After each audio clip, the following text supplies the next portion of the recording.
নারী ভাঙে একবারই, তারপর গড়ে তোলে এক অন্যরকম নিজেকে। নারীকে ভাঙা হয়তো সহজ, কারণ সে ভালোবাসে নিঃস্বার্থভাবে, বিশ্বাস করে চোখ বুজে, আর নিজেকে বিলিয়ে দেয় নিঃশেষে। কিন্তু যখন সেই বিশ্বাস, সেই ভালোবাসা অবহেলার ধাক্কায় চূর্ণ বিচূর্ণ হয়ে যায়, সে আর আগের মতো থাকে না।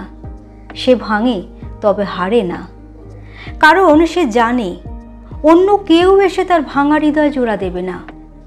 সে নিজেই নিজেকে জোড়া লাগায়, নিঃশব্দে, নিঃসঙ্গতায় এবং ধীরে ধীরে। নারী ভাঙার আগে শেষ পর্যন্ত চেষ্টা করে সম্পর্ক টিকিয়ে রাখতে, অনুভূতিকে বোঝাতে, ভালোবাসার অস্তিত্ব প্রমাণ করতে। কিন্তু বারবার যখন তার কণ্ঠ নিষ্পৃহতায় ডুবে যায়, আবেগ অবহেলার দেয়ালে ধাক্কা খায়, তখন সে চুপচাপ সরে আসে। অভিমান করতে করতে একসময় সে বুঝে যায় তার চোখের জল, তার না বলা কথাগুলো, তার অপেক্ষা আসলে কোনো গুরুত্বই রাখে না সেই মানুষটার কাছে যার জন্য সে এতটা ভেবেছিল। তখনই সে নিজেকে গুটিয়ে নেয়, নরম মনে চারপাশে গড়ে তোলে এক কঠিন আবরণ। যে মেয়েটা একসময় সামান্য অবহেলায় ভেঙে পড়ত, এখন সে এক নিঃশব্দ পাহাড়।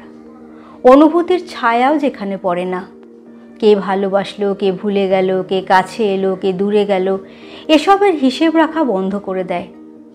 তার জন্য তখন নিজের শান্তিটাই সবচেয়ে বড় হয়ে দাঁড়ায়। মানুষ বদলে গেলে সেটি হয় প্রচণ্ড তীব্রতায়।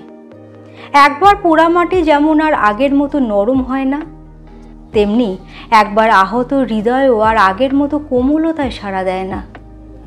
মেয়েরা যখন বদলায়, তখন তাদের ভেতরের আলো নিভে যায়, কিন্তু তার ভস্মে গড়ে ওঠে এক কঠিন বাস্তবতা।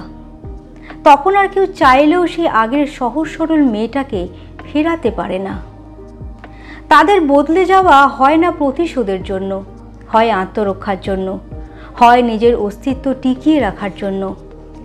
আর সেই বদলে যাওয়া মেয়েটাই একদিন দাঁড়িয়ে যায় এমন এক জায়গায় যেখান থেকে ফিরে তাকানোর আর কিছুই থাকে না।